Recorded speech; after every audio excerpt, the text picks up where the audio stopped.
독도를 일본 땅으로 명시한 일본 교과서 학습지도 요령이 공개돼 논란입니다. 일본은 평창올림픽 홈페이지까지 문제 삼으며 독도를 국제 쟁점으로 만들기 위해 도발 수위를 높이고 있습니다.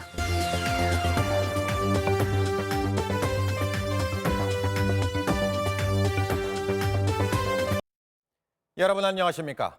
특검이 이재용 삼성전자 부회장에 대한 구속영장을 다시 청구했습니다.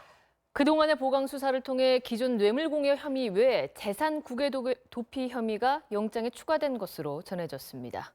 박성원 기자입니다. 어제 국회 환경노동위원회에서 더불어민주당 등 야당 의원들이 간사협의 등의 절차를 무시하고 MBC 청문회 개최를 의결해 파문이 일파만파입니다. 먼저 김천홍 기자가 어제의 상황 짚어봤습니다. 야당이 기습적인 날치기 통과 구태까지 동원했다는 비판이 거센 가운데 MBC 청문회 의결의 의도가 대선을 앞두고 언론을 길들이자는 치밀한 전략이라는 주장이 제기됐습니다. 김지훈 기자입니다.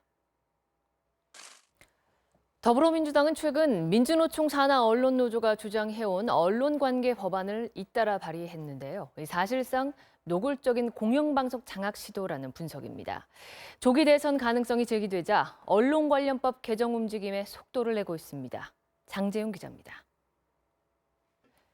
이번 파문으로 2월 임시국회가 올스톱 위기입니다. 자유한국당이 반발해 상임위 전면 보이콧을 거론했고 바른정당도 동조 가능성을 비췄습니다.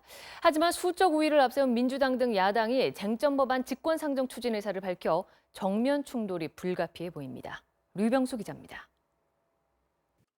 문화방송은 MBC를 표적으로 한 야 3당의 정치 탄압과 언론 탄압을 즉각 중단할 것을 요구하는 성명을 발표했습니다.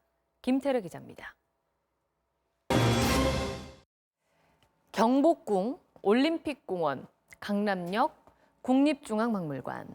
요즘 부쩍 스마트폰을 든 사람들이 많이 몰린다는 장소들입니다. 이 증강현실 게임 포켓몬고를 즐기기에 좋은 이른바 명당들이라는데요. 역세권에 빗대서 포세권이라고도 불립니다. 이렇게 포켓몬고 열풍이 불면서 안전에 대한 걱정이 커지고 있습니다. 스마트폰에 고개를 파묻고 걷다가는 특히 운전이라도 했다가는 큰일 날 수가 있습니다. 신재훈 기자와 최경재 기자가 보도합니다.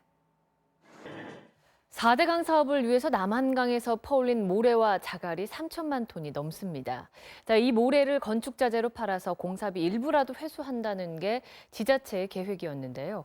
아직 절반도 못 팔고 방치돼 있습니다. 김미희 기자가 취재했습니다. 미국 캘리포니아 북부에서 계속된 폭우에 댐이 파손되면서 비상사태가 발령돼 주민 20만 명이 긴급히 대피했습니다. 이번 주에 또 폭우가 예보돼 있어서 불안감을 키우고 있습니다. 로스앤젤레스 이주훈 특파원입니다. 충북 보은에서 오늘 구제역 확진 농장이 3곳 더 나왔습니다. 그런데 이 발생 농가들이 모두 한 국도변을 따라서 위치하고 있어서 방역당국이 주목하고 있습니다. 김대웅 기자입니다. 반디라는 비밀 필명으로 글을 쓰는 북한 작가의 소설 고발이 북한 인권 교과서로 불리며 세계적인 관심을 받고 있습니다. 국내 출간은 물론이고요. 프랑스와 미국 등 세계 20개국에도 소개됩니다. 오유림 기자입니다. 북한 김정은의 이복형인 김정남이 말레이시아에서 피살된 것으로 조금 전 확인이 됐습니다. 말레이시아 공안경찰이 관련 사실을 MBC 취재진에게 공식 확인해줬습니다. 조재영 기자 전해주시죠. 화요일 뉴스데스크 모두 마칩니다. 여러분 고맙습니다.